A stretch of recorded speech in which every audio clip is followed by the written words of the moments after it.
सो हम इस वक्त पुर्तगाल के शहर लिस्बन में हैं और आप देख सकते हैं यहाँ पर बहुत ज़्यादा रश लगा हुआ है और ये सामने शॉप पर बहुत लंबी क्यू है। ये एक पेस्ट्री शॉप है, एक बेकरी है जिसका नाम है पेस्ट्रीज द बेलेम और पेस्ट्री द बेलेम जो है वो 1827 से ओपन है और 1827 से ऑपरेट इसी तरह से कर रही है और इस दुकान पर रोज़ इतना ही रश लगा होता है।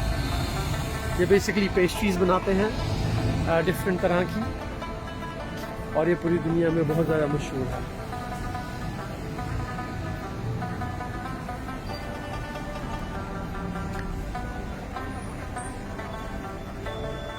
सो पेस्ट्री का लाभाम, तो ये पेस्ट्री ट्राई करने के बाद आपको उसका फीडबैक भी देता हूँ।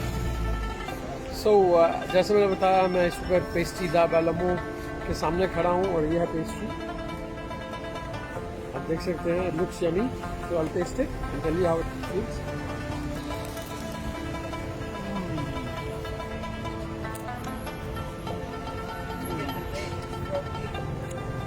वेरी टेस्टी, बहुत सॉफ्ट, तो क्रिस्पी बाहर से,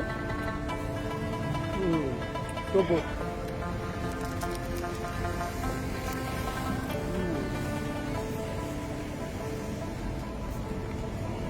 Very good, very tasty.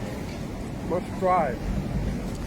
जब भी लिस्बन आए 1827 की ये शॉप से पेस्ट्री जरूर ट्राई करें।